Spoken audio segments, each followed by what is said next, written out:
Small town. Damn, that's you strictly.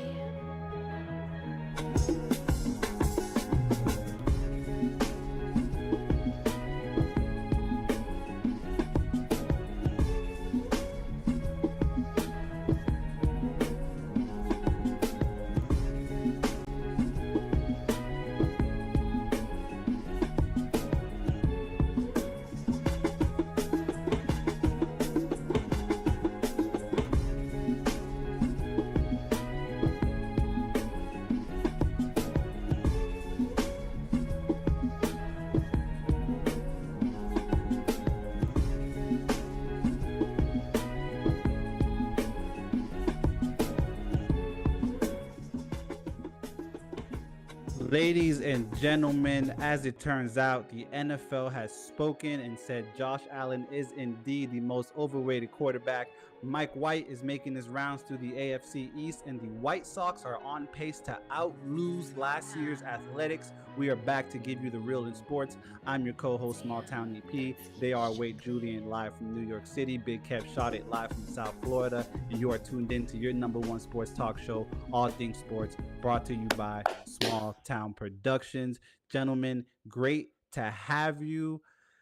What up? We were just here yesterday. Kev, you're looking all bright. Don't know if your screen is a little brighter or not, but we're loving the light. Shout out to the lighting team over there. You know what I'm saying? Raven Hey, Productions, man. you know what I I got mean? We're my I here. got my UM colors on the light, so the orange and green is shining a little brighter today. Let's get it. Let's get it. Let's get it. And shout out to Kev on the countdown at the beginning. That was all him. So Facts. definitely, we've been Facts. talking Thank about you that very for a much. while. Wanted to incorporate that for a while. Finally got that in there. But we are here, man, a week away from opening night of the NFL season. We have broken down every division, north, Yeah. south, and east. We are here. I don't know. I told Julian this morning we're gonna say the best for last. I guess that's how just we're gonna do it. So we're gonna head over to the West, and of course we're gonna start in the AFC West. The Los Angeles Chargers, coming off a 5-12 season, finishing last in the division, have a new head coach. Harbaugh's back in the NFL. As of about a couple hours ago, they have a new quarterback to the roster.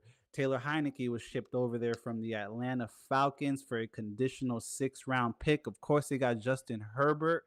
June is the Harbaugh, Herbert, and maybe Heineke. Hopefully not, but is the Harbaugh and Herbert combination good enough to get this Chargers team a little more competitive than last season?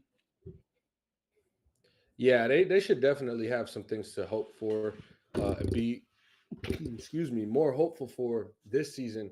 I mean, starting with the head coaching itself, I think getting a guy like Brandon Staley out of there was like it was what this organization needed for a while. We on our side have been preaching, little hat. Shout out Rex Ryan for that one and things like that. We saw a lot of games lost because of Coach Staley. We saw a playoff chance literally kind of taken away from Justin Herbert as their star quarterback. And so what we don't want to do is continue that and continue to see uh, the coaching or anything else but Justin Herbert getting in the way of Justin Herbert's success. By the way, I'm not sure if I'm a little choppy on the live stream. I worked that out on my end, so apologies if I'm looking a little crazy. But um, yeah, I think the Chargers fans have a lot to be hopeful for this year. Justin Herbert is who he is, and he's an exceptional quarterback in this league with all the talent in the world, arm strength, accurate. He's tall, he's athletic. He doesn't have the weapons surrounding him that a quarterback would wish. However, they did bring in offensive coordinator Greg Roman, who has ties to the Baltimore Ravens, and he was working with Lamar Jackson and Coach John Harbaugh, and he also has ties with Coach Jim Harbaugh when he was the offensive coordinator back in around 2012 or so in the Colin Kaepernick era in San Francisco. Now, some things for me that stand out in regards to Greg Roman coming over from Baltimore. This is a team that lit the league up offensively, led the league in scoring, I think 2 years ago. And we saw what they were able to do in the MVP quarterback last year. Um, we also saw what he was able to do at Candlestick Park in the Colin Kaepernick era and, the later years of the Frank Gore, Michael Crabtree eras. Now, you look at Justin Herbert as something different about him and Colin Kaepernick and Lamar Jackson. I think they're Hmm. all three phenomenal quarterbacks. Justin Herbert will probably go down in history eventually as a better quarterback than um, Colin Kaepernick, but Kaepernick and Lamar Jackson were dual threat quarterbacks, from the start. And that's how they really affected their games. And if you look at those teams, the Ravens and those 49ers teams in that time, they ran the ball. They were a very run heavy team. Jim Harbaugh is a run first head coach. We saw what he did with Blake Corum in Michigan, who's a guy that they drafted, I think, in the fourth round, if I'm not mistaken. Matter of fact, I'm sorry. I think the Rams Rams drafted him, right? Rams Yeah, draft. yeah. I'm like, I think he went to McVay's offense. Yeah, yeah. Yeah. So sorry. But they are a run heavy scheme. And so I'm just, with the fact that they don't have all the talent in the world in the wide receiver room, and they lost Austin Eckler, who wasn't, granted, he wasn't the runner of the year. However, they're gonna have to figure things out in this offense because Justin Herbert is a guy who you want him throwing the ball 40 times, 45 times a game. I mean, you never want your quarterback throwing Absolutely. 50 times a game if you don't have to, right? Like if we could run the ball, we want to run this ball. But personnel sometimes doesn't let you to do that. So I'm just interested to see what this offense is going to be this year. They have the quarterback, they have the coaches, and the talent it isn't just no talent, They do have some guys on that roster. So I just want to see what they put together offensively. Kev, we saw a flash of in the 2022 season when the Chargers went 10-7. We saw flashes of Herbert just kind of going off, going crazy. And I mean, the year that I said the following year, which was last year, that hey, they might win the division, is what I said. And that obviously didn't happen. They came in last. Can we see with this again, this new combination of head coach and starting QB, a 10-win season this year? I don't think they get to 10 wins because I don't think the offensive side of the ball is going to do a lot this year. They lost Keenan and Austin Eckler, and Eckler didn't have a great year last year, but he was a big part of their offense for the years that they were um, contending and making the playoffs. Their defense is still very good, I think, and I think with Harbaugh there now, he can help. He just seems like such a player's coach. Like anywhere he goes, he's very good at putting together a roster. He did it in San Francisco. He went to Yeah. Michigan and did it, and now he's with the Chargers. And I do think it's a matter of time before this team is back to competing, but I just don't think they have what it takes on offense this year. I'm a big Harbaugh fan, so if he did it, it wouldn't surprise me. If he found a way to make it happen and get them back to the playoffs, it wouldn't be surprising because I think highly of him. But I just think it's going to be one of those things where he needs at least this year uh, to build some sort of culture in the locker room, and then go into next year and add to this team and the skill positions that are around Justin Herbert. They had a chance to do that in the draft, and they took Joe Alt, uh, which I mean, rightfully so. You got to protect your quarterback. So Yeah. um, I think that's where he's building things first is the front lines, and then we'll probably go and add some skill positions. So I think it's going to take a year or two under Harbaugh for the Chargers to really reach their maximum potential with Harbaugh and Herbert under center. Mm. Vegas has their line at over or under 8.5 wins. June, which way you leaning? Yeah, that's a good line right there. This is why I don't listen. You guys prove to me all the time why I don't bet. I mean, I feel them teetering around that 8-9 win. But going 5-12 last year, they're definitely going to win more than 5 games, right? They're going to be better than they were. I think just based on coaching, they can get another 2 games. So I'm at that 8. If things go as well as they can for them, I do think they get to that 9 wins. And it'll be tough, obviously, being with the division that they're in. These matchups versus Mahomes and the Raiders are going to be crucial. But I'm going to put them at 8. So I guess that's under eight That's and a half. yeah. I'll put them at 8. That's sweaty. That's sweaty. That is sweaty. Gardner Minshew love there, mentioning the tough matchups to come against the Raiders. And honestly, I mean, we're talking, a Raiders team who embarrassed this Chargers team last year. Oh no! Facts. Oh no! Yeah. They put up almost 60 on them, right? So it was like, I hate when I swear I know something too well, and then it's like, wait, am I sure about that? They did put 60 on them, 63. Yeah, it was 63. Yeah, so they put a showing on them, and hey, I play with some pride. You know what I'm saying? Like we're gonna hope that they play with some pride. So again, I think a lot of it comes back down to coaching. And no, it's not so much regard.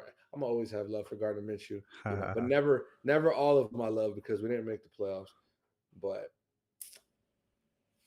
for that matchup, I think those are always competitive games. Typically, obviously not one of those last year, but they're typically a competitive game, and it's a competitive division. So I just want to see, the Harbaugh era start off, how it starts off versus the Raiders. For me, like I look at their schedule, and I see.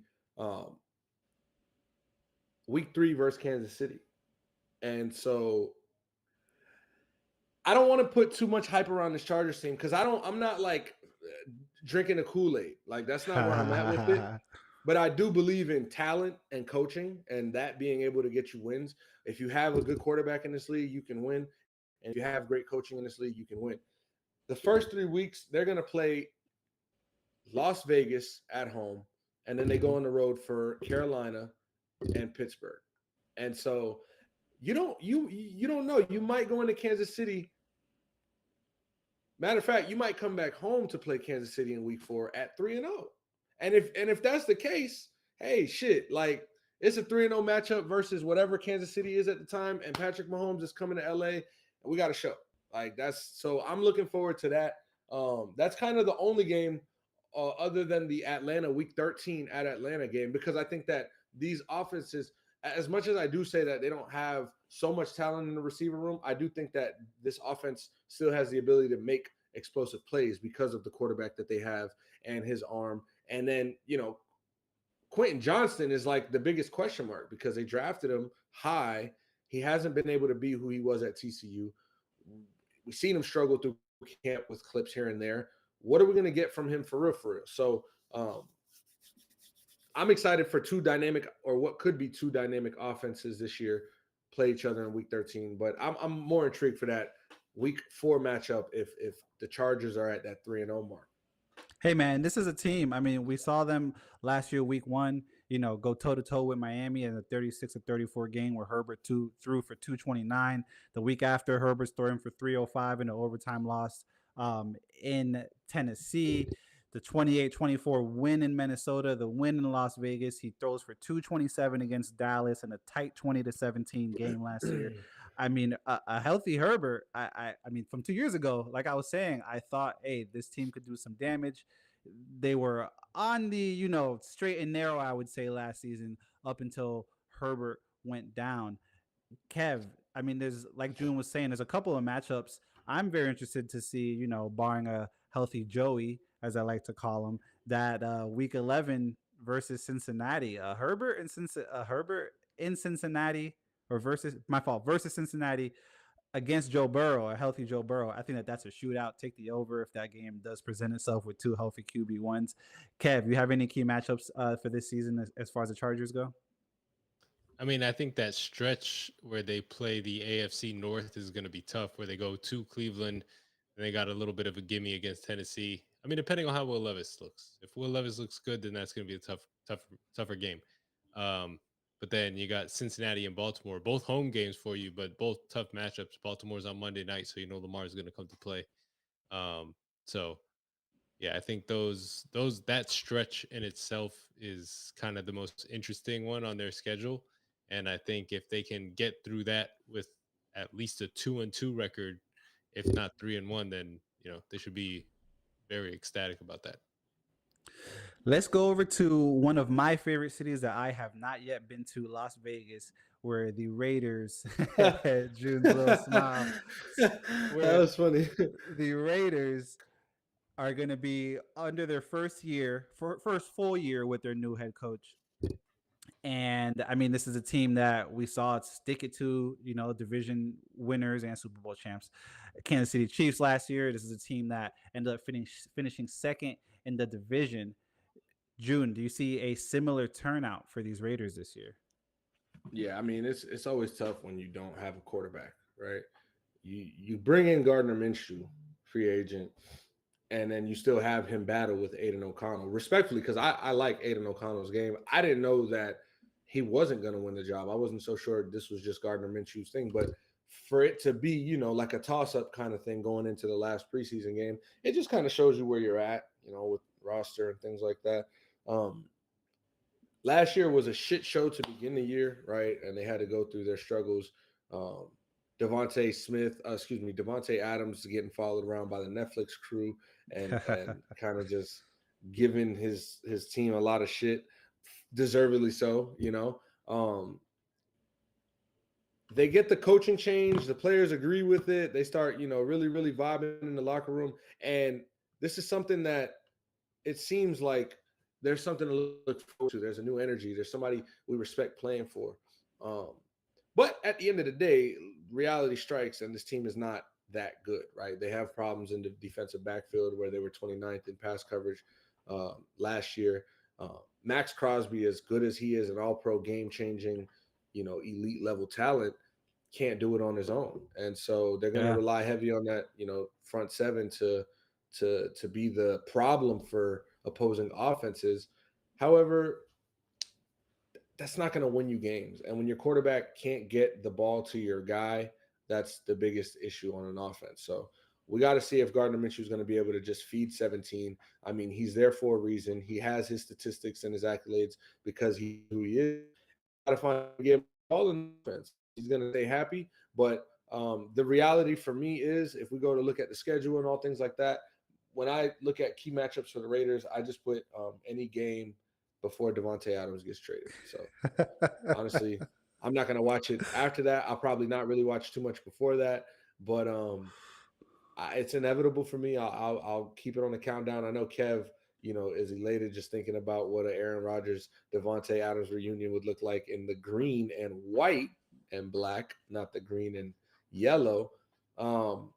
Because that shit you think about it and you're like, yeah, that can actually be a top team in the AFC with that offense and those weapons. So when I talk about the Raiders, I think about the Jets, and that's just where we're at with them. That's just...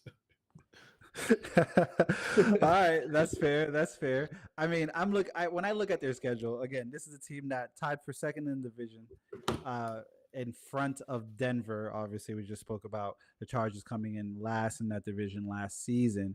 And when I look at their schedule, I mean, we just spoke about how they got to go and play at the Chargers week 1, and then they go to Baltimore, the Raiders in Baltimore week 2. They get Carolina and Cleveland at home. And then, they go to Denver, Pittsburgh, and then back to, they play the Rams. They go to LA twice this year for 2 different reasons.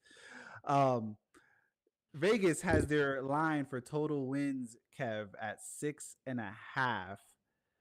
What are you liking, the over or the under? And talk to us about some key matchups. Six and a half is that's tough. They they really I like if I like anything about the Raiders, it's their gonna be their ability to get after the quarterback with the addition of Christian Wilkins. You have Kuntz on one end, Crosby on the other end. Now you had Wilkins in the middle. Um, I think that alone is gonna win them some games when you can get pressure on the quarterback and force quarterback into mistakes and change a game. Then you can probably get a couple with that line that they're going to be putting out there this year. Um, Six and a half. I would just maybe gonna get to 7 wins. I think, Okay. but it's gonna be a sweat. So I'll lay off that one. Um, but as far as key matchups, I think the way they start the season is gonna say everything. If they can get one of those wins at LA or at Baltimore, that'll be huge. Because if you don't, then you're looking at should get a win at Carolina or against Carolina in your home opener, and if you don't, then you're really in trouble. Uh, but yeah, so I think that's an important first two games. You got to get one of those two and kind of set the tone before you come home and play Carolina. June, over or under 6.5. What are you thinking? They are priced at, I forgot, it's like something like plus 2,800 to win the AFC West, but they got 6.5 wins. I mean, I'm gonna go over 6.5. Like, this is a team who I wouldn't say is as talented as the Colts, but what the Colts dealt with last year and having a rookie quarterback who was supposed to be the guy, rookie head coach, who we saw what he can do as a coordinator, weren't sure what he could do as a head coach. That quarterback goes down and Minshew's the backup that has to come in and kind of just save things. He did a good job and left us one game out of the playoffs, and we were a 9-win team. This team has talent, like I said. Hopefully they get majority of those wins before that week 8 deadline so that they don't have to stack too many more after they trade Devontae.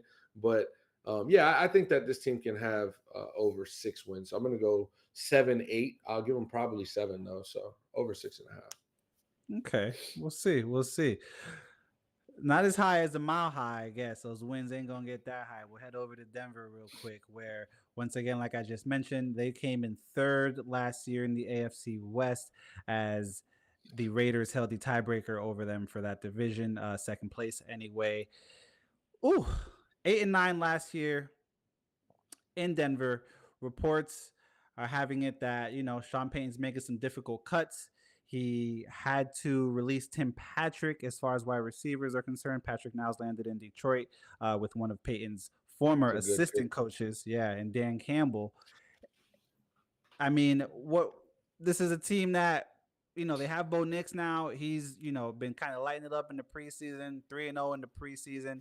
Kev, do you see this momentum of this preseason to keep rolling for Denver in these couple opening weeks? Can I just say this real quick? I don't know if you guys know the guy who goes around the NFL locker rooms and he's like the mentalist that like reads your body language and does all those tricks. Is that the one that did it? He was on Hard Knocks with the Jets last year. Yeah. I'm not him. Like that's not me. He's a professional for a reason. I feel like I'm very, very well with body language and reading people and kind of getting a vibe and energy sense. I think that if I'm and be honest here, Kev, if I'm wrong, correct me. But when you hear the word Broncos, do you just spike the thought of Sean Payton? Does it just kind of make you jump a little bit? Like I kind of noticed he said Broncos and like the Sean Payton meter just went off in your head just a little bit. All right, I ain't tripping.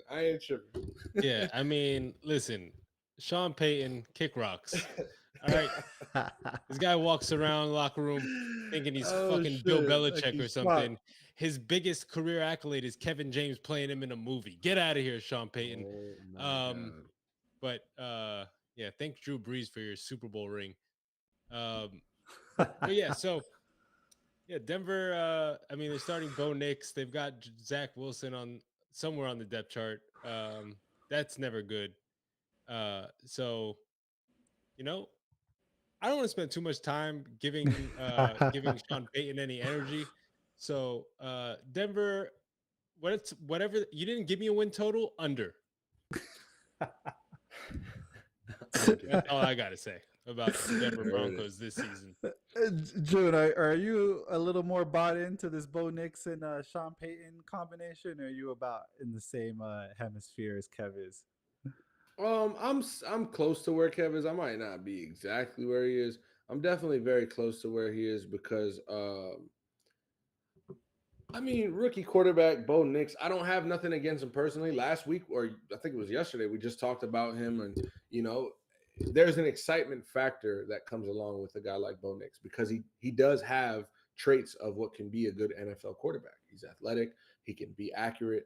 Uh, he under it. It seems as he understands how to read defenses. Now, one of the things is that he didn't do much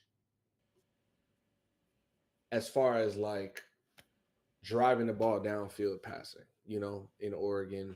Um, it was a lot of dink and dunk. It was a lot of chip throws. And I think he threw like 7 yards, under 7 yards an attempt as far as air yards. So like there's a little bit of concern there. And then put on top of the fact that like this is what was he, the fourth or fifth quarterback selected, right? He Yeah. wasn't like the cream of the crop of the 1-2.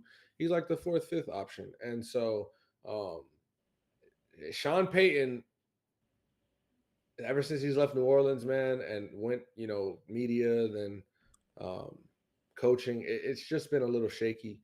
And Yeah, and don't forget, Sean Payton was so smart because he tricked the Raiders into not selecting Bo Nix because he's so smart. Sean Payton is. so, I mean, I don't have too high of expectations for this Broncos team. They're in a rebuilding stage, and that's just understood. So honestly, I have them at that 5-4-5. If they get to 6 wins, like be proud. You sure you're not a line maker, June? Because Vegas has them at over under That's funny. five and a I'm a half. line hater because this is why I don't bet. So Kev, you're taking the under 5.5 at plus 105. That's what you're saying. Plus money. 100%. I'm taking it. I'm rooting for it. All of the above. Oh my goodness. Half of this team's wins, almost half of this team's wins last year also came on the road, you know.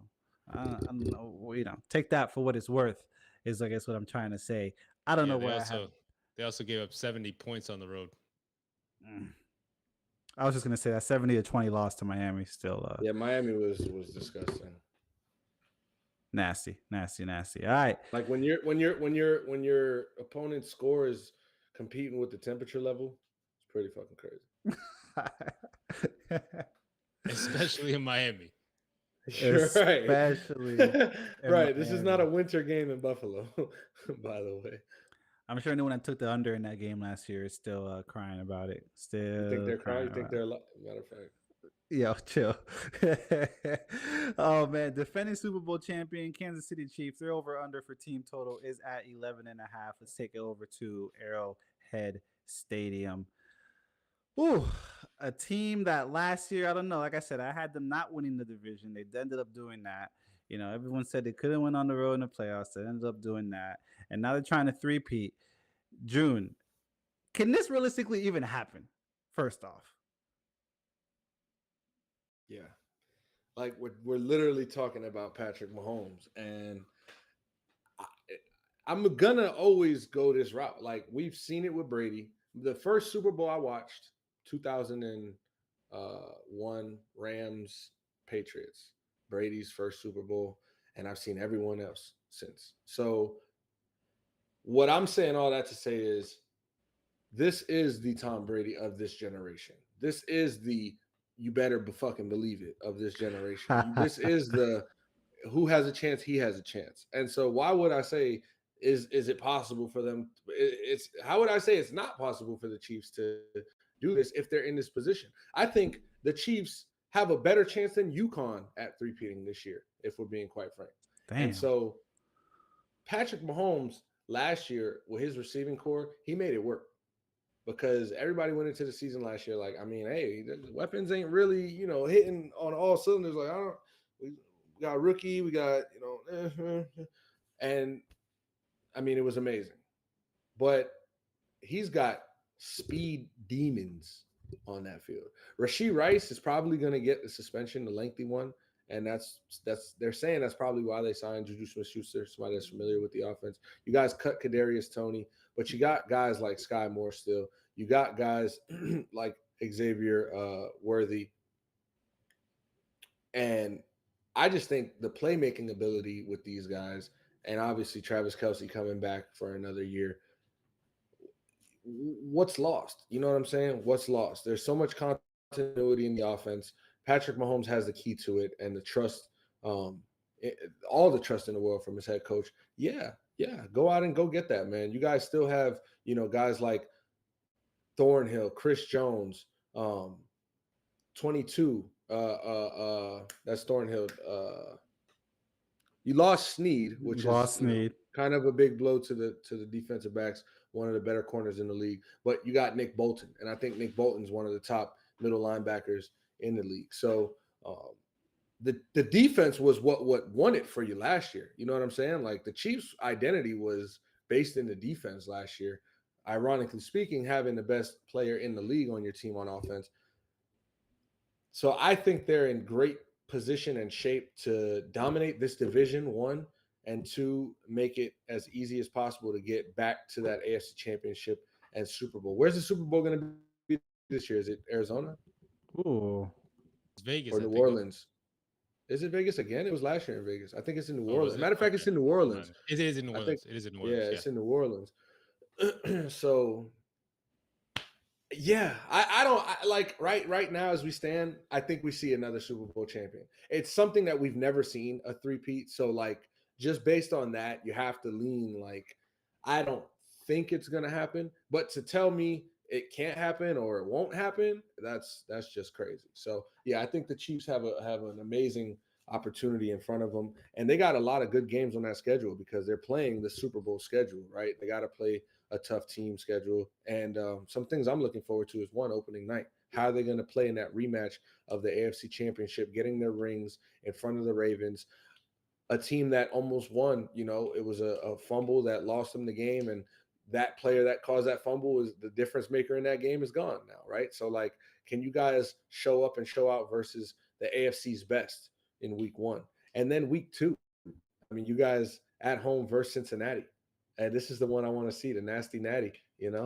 Joe Burrow coming back healthy. Jamar Chase, is he going to be there? I don't know, but I think so. Yes. Probably I not. mean, Yes. there's the hate in these words. Hey, I do even his believe head so as coach, well. even his head coach said he put his foot in his mouth by saying he'd be ready for week one. So I don't Yeah, know. but Hey, did you see when they asked him if he was going to play? He said Yes. yes. listen, man, Jamar Chase is going to figure this out. He doesn't want to miss. And first of all, I think Jamar Chase's hate for the Chiefs and Patrick Mahomes alone will motivate him to want to be out there by week two. Like, Hasn't done it I in the don't last think couple there's of years. any opportunity to miss that game. Here you go. Week 7 at San Francisco, Super Bowl rematch. Obviously, is going to be super exciting. And then week 16 in that Christmas time, we get to see Patrick Mahomes versus the year 2 CJ Stroud. What's it going to be? The young gun versus the new. The young guy versus the what is a vet now, 7-year, 8-year vet in Patrick Mahomes tearing up the league. So it's going to be a fun season for these Chiefs. And my expectation is get back to the Super Bowl and put on for the AFC. I don't know, man. That week 11 Buffalo game in Buffalo, November 17th. That's Buffalo's gonna suck. that's another key matchup there. We didn't have you for the AFC East breakdown. I'm still kind of sad about that. Kev, 11 and a half. The Chiefs had 11 wins last year. Vegas has them at 11 and a half, favored to the over right now. Talk to me about what you like or don't like about that line and some key matchups in their schedule. I mean, if June didn't say it, I was gonna say it. The week 2 against Burrow, I think, is the most fun, uh, because of the rivalry and the back and forth that we've had over the last 3-4 years between those teams. But I mean, take the over. Like, there's LeBron James, there's Tom Brady. There's guys you don't bet against, and Patrick Mahomes has become one of those guys. And so never bet against Patrick Mahomes because he'll find a way to crush your dreams. And yeah, so always bet on Mahomes, always bet on LeBron. Even if you lose, you know that they gave you a chance. Jeez. Okay. I mean, I'm gonna. I told you I was gonna talk my shit, but I thought about it. I sat and I thought to myself, and I was like, you know what? Just continue to be humble. It's like I can't lose. Reverse psychology doesn't Yes. work, brother. It Yes, it doesn't does. work. It worked No, last this year. is pure talent. This is I pure said they talent. You wouldn't gotta win the call it like you see division. it. I said they wouldn't win a division last Hey year, man, fan how you fan, and then alright? they did it. Fan how you fan. Fan how you fan. So you guys would take the plus 475 for the Chiefs to win the Super Bowl this year. $100 brings back a total of 575. What's the Jets odds? The New York Jets. Oh, why am I not? Oh, it's plus 2,000. I like that one. Let's spin the block on LA real quick. We're gonna switch conferences. We're gonna go to the NFC. We'll start back in LA with the Rams. Sean McVay saying his running back will be returning punts as well. I mean, this is a team that made the playoffs last year by the hair. I feel like on their chinny chin with Seattle right behind them. They finished 10-7. June. They added their first 2 picks this year in the draft were on a defensive line, both Florida State Seminoles. What do you see from this Rams team this year that is going to maintain them in that second spot and maybe even win the division? Well, I think them. First of all, Matthew Stafford is like the wild card in all this. Hopefully, he can stay healthy because he does deal with taking hits and getting injured. But I mean, bro, he's throwing a fucking Cooper Cup and Puka Nakua. Like we saw these boys light up the league last year, and Puka Nakua just came and I mean, we talk about rookie records and Justin Jefferson. Puka Nakua is right up there. Right up there. So I'm looking forward for him to having some of that same success. And you got to thank Cooper Kupp for being who he is and a top 3, 4, 5 wide receiver in this league. I don't think Puka Nakua finds nearly any of that success if he's not playing alongside number 10. Like, we have to understand how defenses cover Cooper Kupp because of his route running and getting open ability. Puka Nakua just danced and was dancing every week. Like, oh yeah, I love this all-pro vet I got in my locker room. But guess what? They're starting to do this to me now, and I'm starting to beat the double coverage. And now they got to pick and choose. I mean, so that right there, that three teammate tandem in the quarterback and wide receiver 1 and 2 is crazy. And then you add Cam Akers in the backfield, healthy. Kyron Williams in the backfield, healthy, and the addition of Blake Corum, as I mentioned, coming out of Michigan. And I mean, we're talking about an elite athlete, somebody who gets low, plays, with great shoulder level and pad level, strong, fast, hard finishing running back.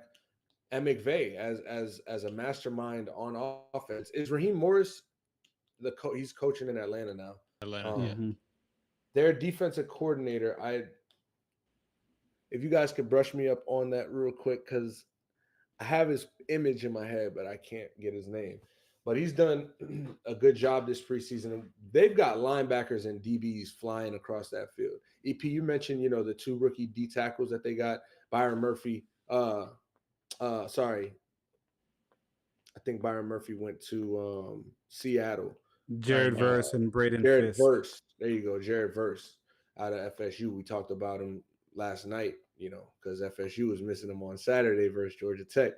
But it's going to be insanely impossible to try to replace what Aaron Donald was. And so we're going to see a huge drop-off on that D-line. And that's not any knock on any player or any of the other players on that defensive line, but the impact that the Hall of Fame, all NFL, top 5 NFL player ever type of vibe guy like Aaron Donald does. So this is going to be a very exciting team. Again, I said they finished strong last year. I'm expecting them to start fast this year. And if they can stay healthy, we're going to see them push for the playoffs again. I mean, they got week one. Their week one matchup is at Detroit, Sunday Night Football. I mean, Matthew Yes, Stafford's sir. going back to Detroit for that playoff rematch, and with hopes to, finally get a win in Detroit. He lost his last time, and it was the Goff versus Stafford show, and they booed him and things of that nature. I mean, they cheered for him, but it's competitive. So I'm looking forward to that. And then they got week 7. The Rams got week 12 versus Philadelphia Sunday night Yep. as well. So some things I'm looking forward to. Can I break this real quick? Just in other news, football wise, I don't know if you guys heard, but the New York Giants are going to unretire the number 1. This is the first professional football number ever retired. It was Ray Flattery who gave permission to Malik Neighbors. And Malik Neighbors had this to say. He said, "Thank you to the Flattery family for allowing me to wear number 1 for the New York Giants. I understand the responsibility, and I'll do everything in my power to honor the Flattery family and this organization. I will wear the number with great pride. Can't wait for the season to start." So super exciting news. I mean, for somebody to get a number unretired for them specifically at that wide receiver position, I mean, shit, that's a lot of expectation there in New York. But Kev, what do you got on that Los Angeles Rams team this year? And June, before my fault, Kev. It's Yeah, my bad. Chris. Very good. Chris Shula was their linebacker and my fault. Linebacker and pass rush coordinator last season was promoted to the Rams Nice. defensive Okay. coordinator. Okay. Thank you. Kev. Yeah, so I remember when we did this division breakdown last year, and I said I think the Rams are going to bounce back and they're going to be pretty good. And I think both of you guys disagreed with me, and they were pretty good. But Took him a the little bit. the thing about Puka is he played those first 4 games without Cooper Kupp, and he led the league in receiving after 4 weeks. Mhm. So it wasn't even a matter of like all the attention's on Kupp. Yeah. I mean, granted, a rookie coming in, people Right. aren't game planning for Right. him in the beginning That's of the season. what. People Yeah. are gonna things are gonna switch. Things are gonna change going into this season now that people have seen what he can do for a full season. But even so, the fact that he came in and was able to put those numbers up in the absence of Cooper Kupp, I think says a lot. I don't think they're going to be as good this year, and that's because I just think they have too many injuries on the offensive line Hmm. already going into the season, and Matthew Stafford is not the most mobile quarterback, especially at this age. Especially anymore. So Right. yeah, so I think eventually that's going to become a huge issue for the Rams, not being able to pass protect, and I think that could catch up to them. Hopefully, Stafford is able to complete the season healthy, but when you're up there in age and you're getting hit that much, Monday mornings don't feel as you can't just roll over Monday morning and feel okay like you did 15 years ago. So, I would expect for there to be some for Stafford to be a little dinged up as the season progresses, and Yeah. you know, so I think the Rams will take a step back this year, and the loss of Aaron Donald, like June said, there's no replacing that guy. So Kev, 8.5 is the over under for their team total wins. They had 10 last season. You like the over? You like the under? I would probably lean towards the under on that. Mm. Ooh, Kev says regression. June, what do you say? I mean, I think they can get 3, maybe 4 wins out of this division. So with that, you expect that you'd be able to go and get 5 more wins. Non-divisional. It's still going to be tough. I just think that as well coached as they are, they're always going to have a chance, especially with a quarterback like Stafford. I just mentioned those 2 receivers. I think that they go over. Not too far, maybe just 1 game over, but if any regression from last year, just probably 1 less win. We'll head over to the Grand Canyon State in Arizona, where the Cardinals are looking to bounce back in a major way. Kyler Murray, it seems to be Kyler Murray. Seems to be, what was it, head and shoulders above, ahead of progress.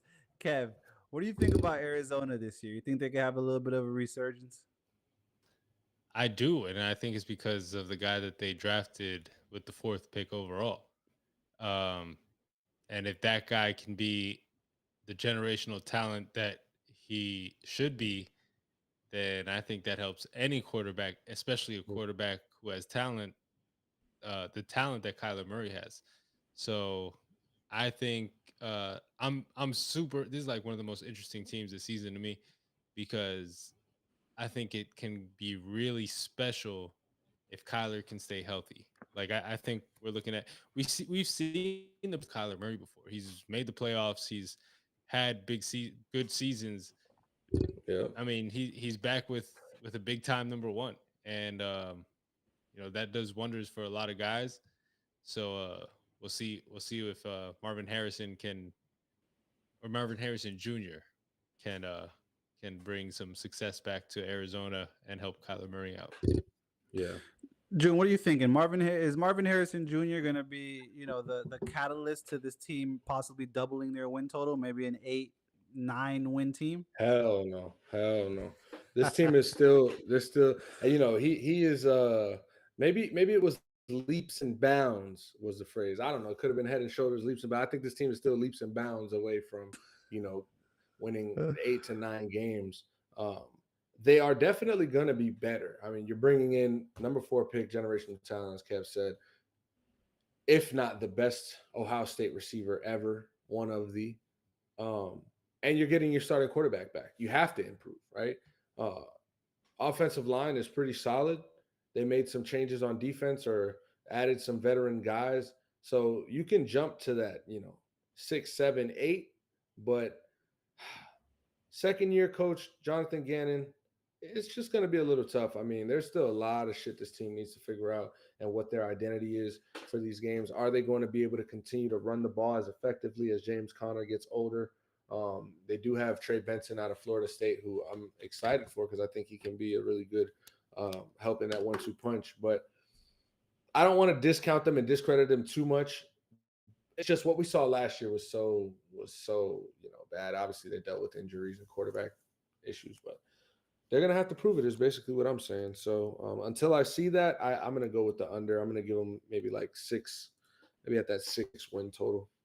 Hmm. They go to Buffalo week 1. They have games, of course, in San Francisco. They have a game at Green Bay, at Miami. I mean, the schedule for them doesn't look easy. June, it's funny that you said under. You're making me think you're really a line maker because the total's at 7.5. You're saying about 6. Kev, you're all in on the under 7.5 as well.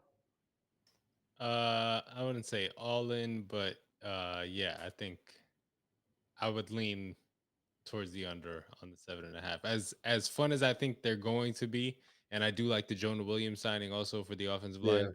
Yeah. Um, I don't know. I don't think they're quite there yet. I think they're kind of in the same boat as the Chargers are, where they're like 1 or 2 years away from. They're a year or two away from being a year or two away. That is fair. That is fair. We'll fly on over to the home of the 12th man in Seattle. Oh, a lot going on up there in the Pacific Northwest. June, what are you seeing from Seattle this year? Do you think that they'll have a resurgence?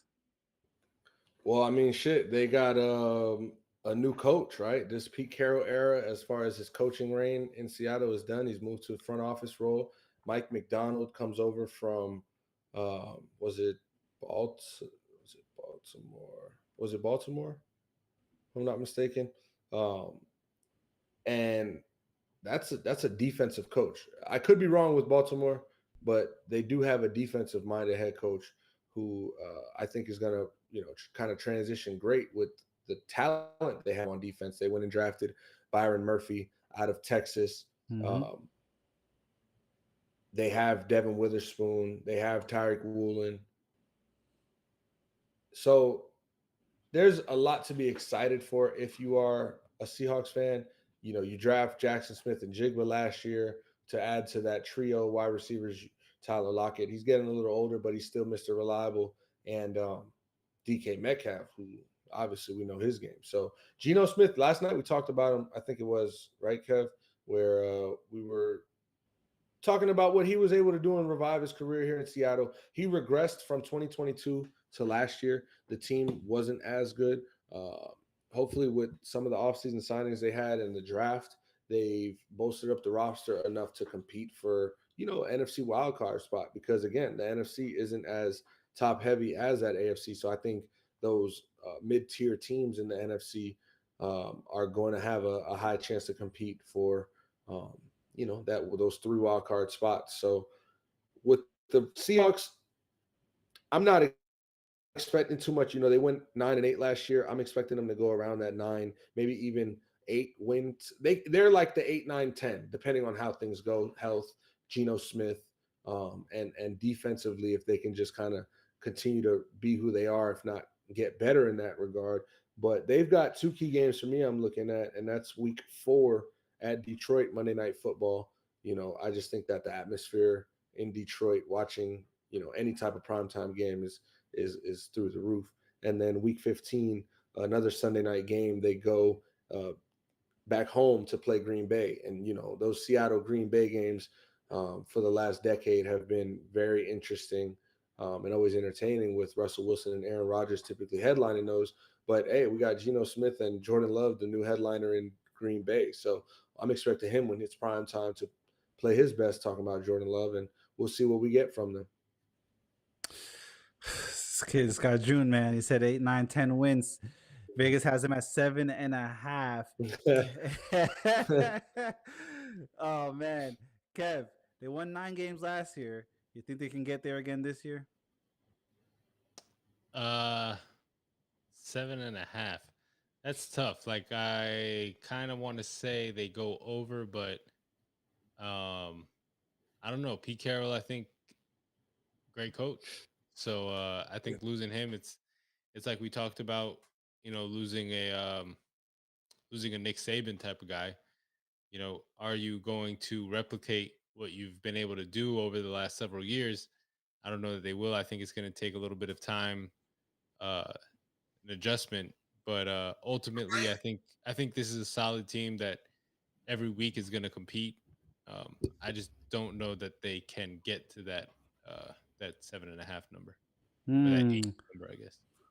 I want to kick it over to the chat real quick. Brandon St. Louis, shout out to Brandon, the homie friend of the show. He is a Seahawks fan, and he's in the chat saying that the Seahawks own Detroit and that Miami and Detroit are the only competition, difficult challenges in the first 6 weeks. June, do you agree with that statement?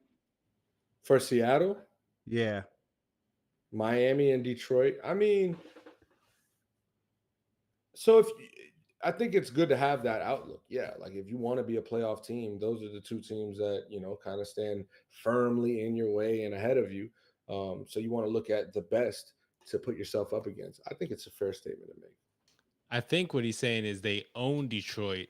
Miami is the only challenge in the first 6 weeks, which is also crazy because San Francisco's there at week 6. So that's a tough one.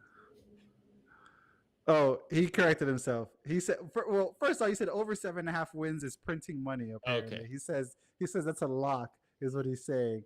And he said he lied. He meant until week 6 when they play San Fran. Okay. Miami is the only competition. Hey man, I hope so. Broward County boy Geno Smith on the team, so I like to see Broward County, do good. All right, let's take it over to the Bay, as they say, in San Francisco. 49ers, Brock Purdy, Brandon Ayuk, pending him signing on the dotted line, looking to run it back and possibly book their trip to New Orleans come February. June, do we just see this Cinderella story for Brock Purdy continuing into this season? Spoke about it last night, man. Underrated. Underappreciated. Yeah, there's no. It's not. I don't think it's a Cinderella. I think Brock Purdy is a good quarterback. Like he has a good arm strength. He's accurate. He makes good decisions. He lets his teammates kind of do more for him. I think he's efficient, and he doesn't lose you games. The 49ers don't lose much games because of Brock Purdy. Of course, every quarterback is going to lose you a game or two in the league. He has had that three interception game, but it was like, whoa, where'd this come from? It wasn't like, oh fuck, Brock Purdy.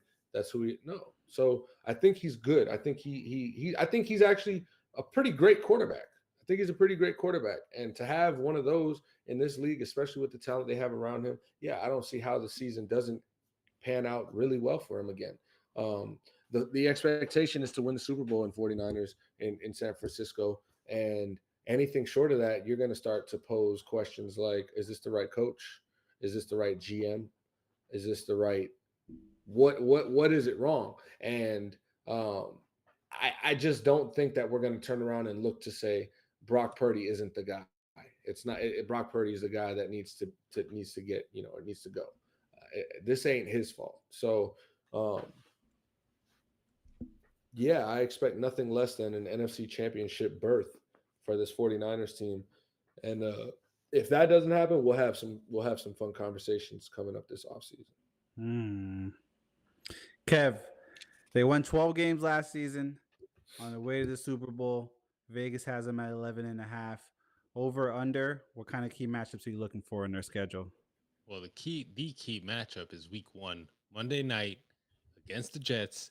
Aaron Rodgers is back. It's going to be his last game against the team that he grew up rooting for as a kid, but it won't be his last game against them because they're going to play in the Super Bowl, and he's going to start the season beating the 49ers and the season beating the 49ers and ride off into the sunset, into retirement as Super Bowl champion.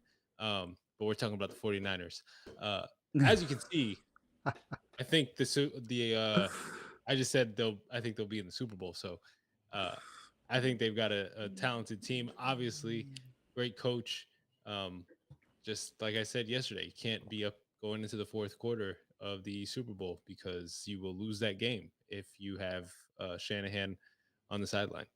It's happened 3 times now. So yeah, I like this team. Ayuk is obviously a wild card. If he doesn't play, um, sit out week 1 if you want. Like make your point, Brandon Ayuk. But yeah, so I think they definitely need Ayuk to be able to succeed as a team. 11 and a half. I don't think their schedule is that tough. Um, so I do think 11 and a half is definitely the over is definitely attainable. I think this is a 13 win team. In the chat right now, Brandon St. Louis back again saying Brock is a game manager. He's efficient, but they also took the least amount of passes in the league by over 100, if he's not mistaken. We'll check the stats on that. Any weight to that for you, June? I think you don't need him to do more than that. Like, there's no purpose for Brock Purdy to do more than get the ball to Brandon Ayuk, Debo Samuel, whether it's handing it off or throwing it to him, getting the ball to George Kittle for 5 to 10 yards and letting him do the rest, or handing it off to McCaffrey as the best running back in the league and letting him go crazy. Like, when the time comes that Brock Purdy doesn't have these weapons and he needs to show who he can truly be and extend plays and throw downfield we don't need Brock Purdy to do that. The defense is elite. The offensive talent around him is elite. Just be who you are. Just be who you are and go help win games. You don't need to win them for us. We're going to do that as a team collectively because we're that good. And I think the 49ers are maybe a group of 1 or 3 teams that can say we are good as a team to go win a game versus we need you to go step up and do something for us. We need you to come out here and play extraordinary today. Brock Purdy just needs to play the course and through ups and downs of a regular season, 18 games or 17 games, you're gonna have times where the defense isn't to be relied on and the offense got to step up, or the offense isn't and the defense has to step up, or the guys around Purdy aren't and he has to rally. But it's few and far between for teams like San Francisco, Kansas City, and Baltimore. So for me, I don't think Brock Purdy needs to do anything but continue to be as efficient as he has been and take care of the football for the 49ers. You know, a couple weeks ago, I don't remember which Real quick, division. real Yeah. quick, he said, when you have all pros at every position in top three defense, it's super hard to say he's a great quarterback. Mind you, this is the same team more or less that made Jimmy G look good. And Jimmy G did look good. I will say, though, I was never personally on the Jimmy G train. Like, Jimmy G misses throws. Jimmy G doesn't hit the open guy all the time. Like, to me, Brock Purdy is a way better quarterback than Jimmy Garoppolo. And Mm. I don't know how to explain that, but you can look at it and see the film. And for me, you'll see similarities. I do respect the argument that when you have everything, it's hard to like not be distracted and think, well, obviously this is a result of the system. And he can be a system quarterback, but if he is, he's an elite system quarterback. Like he does his job. And I'm not going to shame somebody for doing their job. I'm not going to criticize them for being as good as they should in a position where they should. you know.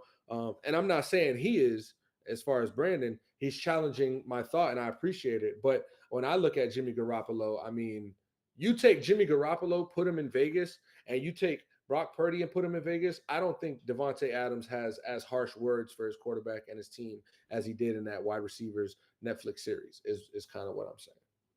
She. A couple weeks ago, I was saying I forgot what division we were covering, but definitely as someone that had to play San Francisco, and I said I had some choice words, and here go my choice words. Last season, my prediction was that the Bengals would not make the playoffs. Joey goes down. Bengals miss the playoffs. Neither here nor there with the injury. This year, my prediction will be that if the Niners make the playoffs, they will lose in the first round, whether that's the wild card or the divisional. That's what it is right there. Gentlemen, you got anything else you guys want to go over in either of these divisions before we wrap it up? That was pretty spicy right there. I'm cool with that. I appreciate you, Brandon. I appreciate that back and forth right there. Kev? No, nothing on the West. I think we've covered it pretty well. Let's go. Week 1 of the NFL, 1 week away. Oh, feels so good. We got through the dark. Saturday, man. We got game day again.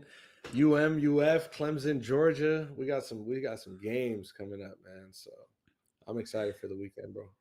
In the other news, I mentioned this in the intro. The White Sox. I mean, can you even call yourself an organization at this point? Like, can you call yourself a professional team? You guys are on track to outlose, as I mentioned, last year's Athletics. And last year's Athletics fans were protesting the game. They were outside with picket signs and all saying we're not going inside. And I mean, you guys don't have much of an attendance, but you guys have some attendance, and they are pretty consistent, those season ticket holders. Can't believe they haven't sold any. Very interesting. We did have some La Liga action today with Athletic Club beating Valencia 1-0. Real Valladolid and Leganes drawing 0-0. Atletico Madrid and Espanyol drawing 0-0. Real Sociedad beating Alves 1-2. We got a lot of Premier League this weekend. My favorite match of the weekend that I will be tuned in for 7:30 in the morning, Saturday, August 31st. Arsenal 2-0 versus Brighton 2-0 in London, Emirates Stadium. Undefeated squads, powerhouses. I'm huge on Brighton. The last couple of years, they've just been making the surgence to get higher and higher and stay high on the table, whether it's Champions League qualification or Europa League qualifications. They are grinding, they are hunting, and they are hungry. I am super excited to catch that game. Like I said, Saturday morning, 7:30 Eastern Standard Time. Arsenal versus Brighton Hove Albion. Ladies and gentlemen, boys and girls, children of all ages, as we cross this hour 4 mark, this has been your NFL West Division breakdown preview. Super excited for week 1. We will see you guys next week on Monday. If you tapped in the live, thank you so much, Brandon and company, everybody that tapped in, including your Unc, June. If you're tuning in after the fact, thank you so much for taking time out of your beautiful day, because you could have been anywhere in the world, but you were here with us. And we'll see you guys next week.